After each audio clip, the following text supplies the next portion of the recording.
A new king came to power in Egypt who didn't know Joseph. He spoke to his people in alarm. There are way too many of these Israelites for us to handle. We've got to do something. Let's devise a plan to contain them, lest if there's a war, they should join our enemies or just walk off and leave us. So they organized them into work gangs and put them to hard labor under gang foremen.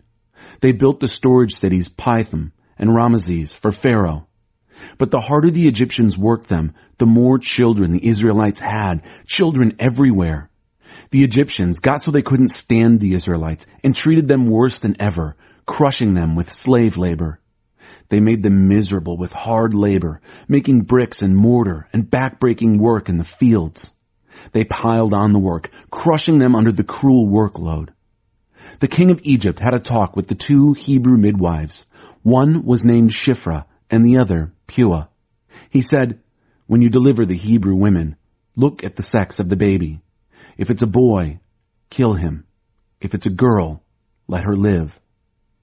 But the midwives had far too much respect for God and didn't do what the king of Egypt ordered. They let the boy babies live. The king of Egypt called in the midwives. "Why didn't you obey my orders? You've let those babies live." The midwives answered Pharaoh, "The Hebrew women aren't like the Egyptian women. They're vigorous. Before the midwife can get there, they've already had the baby." God was pleased with the midwives. The people continued to increase in number, a very strong people. And because the midwives honored God, God gave them families of their own. So Pharaoh issued a general order to all his people. "Every boy that is born, drown him in the Nile, but let the girls live." Chapter 2. Moses. A man from the family of Levi married a Levite woman. The woman became pregnant and had a son. She saw there was something special about him and hid him. She hid him for 3 months. When she couldn't hide him any longer, she got a little basket boat made of papyrus, waterproofed it with tar and pitch, and placed the child in it. Then she set it afloat in the reeds at the edge of the Nile. The baby's older sister found herself a vantage point a little way off and watched to see what would happen to him. Pharaoh's daughter came down to the Nile to bathe. Her maidens strolled on the bank. She saw the basket boat floating in the reeds and sent her maid to get it. She opened it and saw the child, a baby, crying. Her heart went out to him. She said, "This must be one of the Hebrew babies." Then his sister was before her. "Do you want me to go and get a nursing mother from the Hebrews?" Pharaoh's daughter said, "Yes, go." The girl went and called the child's mother. Pharaoh's daughter told her, "Take this baby and nurse him for me. I'll pay you." The woman took the child and nursed him. After the child was weaned, she presented him to Pharaoh's daughter, who adopted him as her son. She named him Moses, pulled out, saying, "I pulled him out of the water." Time passed. Moses grew up. One day, he went and saw his brothers, saw all that hard labor. Then, he saw an Egyptian hit a Hebrew, one of his relatives. He looked this way and then that. When he realized there was no one in sight, he killed the Egyptian and buried him in the sand. The next day, he went out there again. 2 Hebrew men were fighting. He spoke to the man who started it. "Why are you hitting your neighbor?" The man shot back, "Who do you think you are, telling us what to do? Are you going to kill me the way you killed that Egyptian?" Then Moses panicked. Word's gotten out. People know about this. Pharaoh heard about it and tried to kill Moses, but Moses got away to the land of Midian. Moses was shepherding the flock of Jethro, his father-in-law, the priest of Midian. He led the flock to the west end of the wilderness and came to the mountain of God, Horeb. The angel of God appeared to him in flames of fire blazing out of the middle of a bush. He looked. The bush was blazing away, but it didn't burn up. Moses said, "What's going on here? I can't believe this. Amazing. Why doesn't the bush burn up?" God saw that he had stopped to look. God called to him from out of the bush, "Moses, Moses." He said, "Yes, I'm right here." God said, Don't come any closer. Remove your sandals from your feet. You're standing on holy ground." Then he said, "I am the God of your father, the God of Abraham, the God of Isaac, the God of Jacob." Moses hid his face, afraid to look at God. God said, "I've taken a good, long look at the affliction of my people in Egypt. I've heard their cries for deliverance from their slave masters. I know all about their pain. And now I have come down to help them, pry them loose from the grip of Egypt, get them out of that country, and bring them to a good land with wide open spaces, a land lush with milk and honey, the land of the Canaanite, the Hittite, the Amorite, the Perizzite, the Hivite, and the Jebusite. The Israelite cry for help has come to me, and I've seen for myself how cruelly they're being treated by the Egyptians. It's time for you to go back.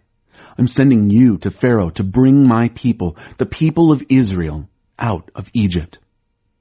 Moses answered God, "But why me?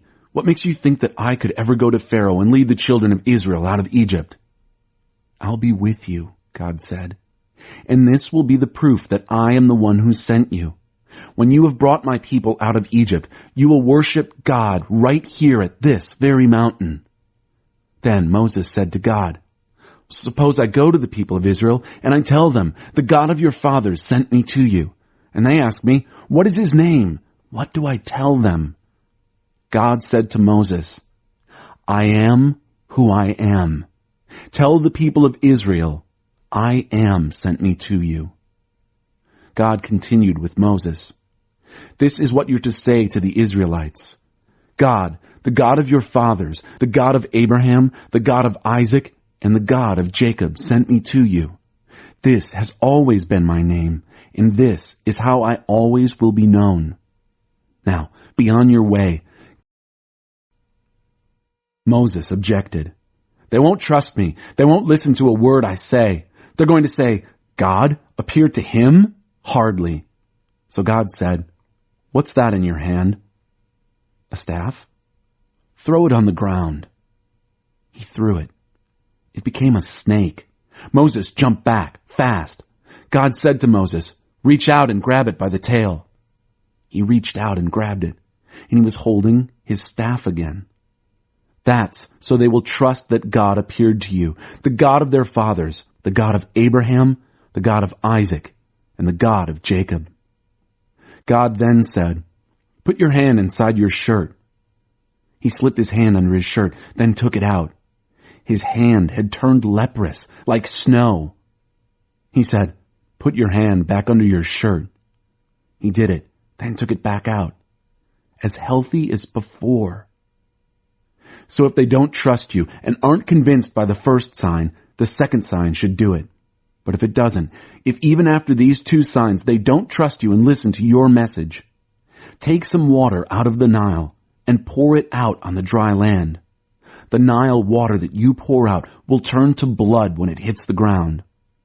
Moses raised another objection to God. "Master, please, I don't talk well. I've never been good with words, neither before nor after you spoke to me. I stutter and stammer." God said, "And who do you think made the human mouth? And who makes some mute, some deaf, some sighted, some blind? Isn't it I, God? So get going.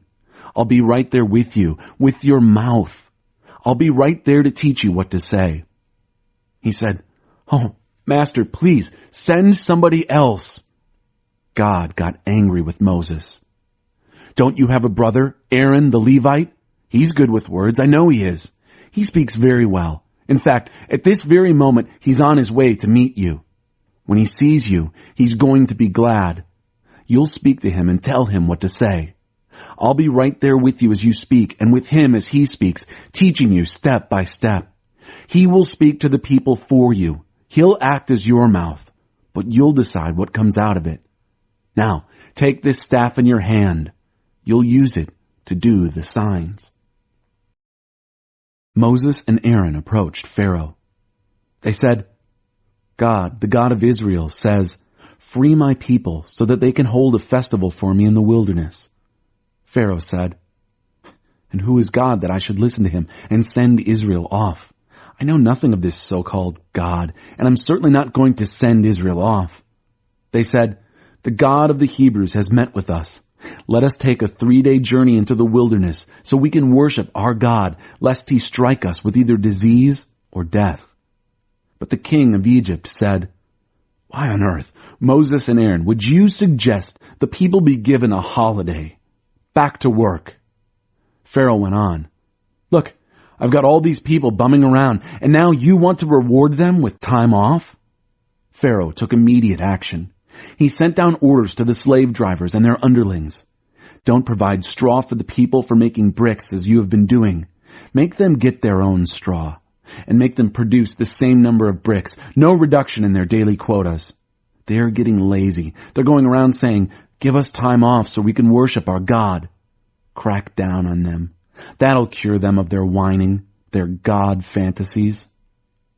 The slave drivers and their underlings went out to the people with their new instructions. "Pharaoh's orders, no more straw provided. Get your own straw wherever you can find it, and not one brick less in your daily work quota." The people scattered all over Egypt, scrabbling for straw. The slave drivers were merciless, saying, "Complete your daily quota of bricks, the same number as when you were given straw." The Israelite foremen, whom the slave drivers had appointed, were beaten and badgered. "Why didn't you finish your quota of bricks yesterday or the day before, and now again today?" The Israelite foreman came to Pharaoh and cried out for relief. "Why are you treating your servants like this? Nobody gives us any straw, and they tell us, 'Make bricks. Look at us. We're being beaten, and it's not our fault.'" But Pharaoh said, "Lazy. That's what you are. Lazy. That's why you whine, 'Let us go so we can worship God.' Well then, go. Go back to work. Nobody's going to give you straw, and at the end of the day, you better bring in your full quota of bricks." The Israelite foremen saw that they were in a bad way, having to go back and tell their workers, "Not one brick short in your daily quota." As they left Pharaoh, they found Moses and Aaron waiting to meet them. The foreman said to them, "May God see what you've done and judge you. You've made us stink before Pharaoh and his servants. You've put a weapon in his hand that's going to kill us." Moses went back to God and said, "My master, why are you treating this people so badly? And why did you ever send me? From the moment